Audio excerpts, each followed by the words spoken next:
ada satu sekolah berjejer sampai banyak, 10 orang gitu. Ini pasti banyak gagal. Ya, karena kan bersaing antar sekolah itu kan.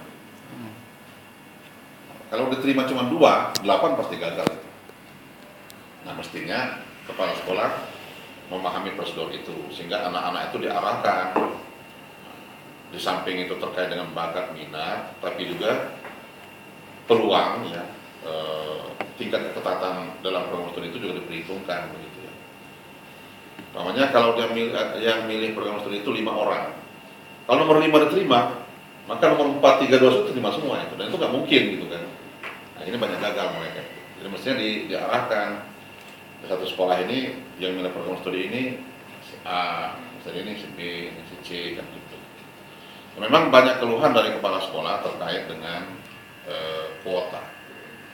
SMPTN itu kalau tahun lalu kan tidak memperhatikan akreditasi sekolah, tapi sekarang kan memperhatikan akreditasi sekolah.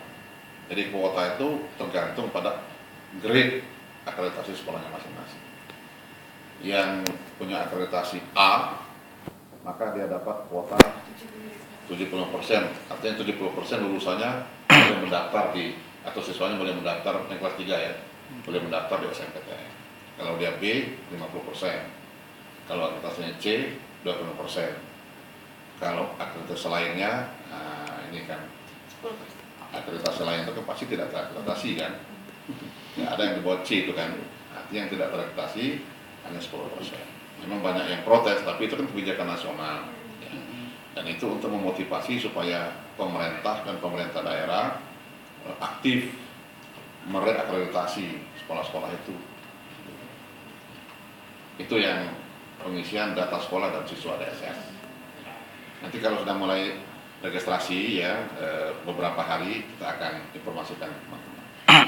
Itu registrasinya nanti kapan sih? Tanggal saya lupa ya. Maksudnya tadi Persaingan ini kan bukan hanya, jadi persaingan itu ada 2, persaingan antar sekolah, persaingan antar siswa di sekolah itu sendiri, gitu kan.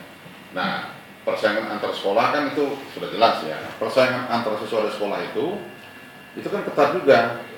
Umpamanya ya, katakanlah sekolah X memilih program studi kedokteran, katakan kedokteran ya. Nah, berapa orang yang di sekolah ini memilih program studi kedokteran itu menjadi persaingan antara mereka. gitu.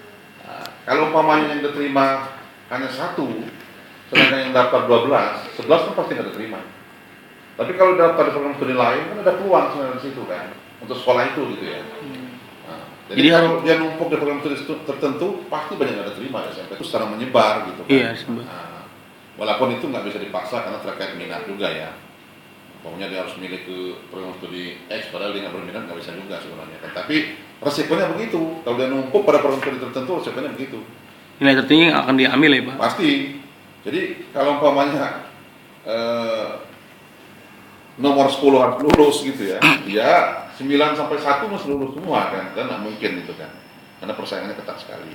Untuk melihat peluang, ya kalau sudah 5 orang di sekolah itu mengambil program studi yang sama, itu sudah jelas persaingannya sudah sangat ketat. Itu baru antar mereka dalam satu sekolah, belum antar sekolah lagi nanti.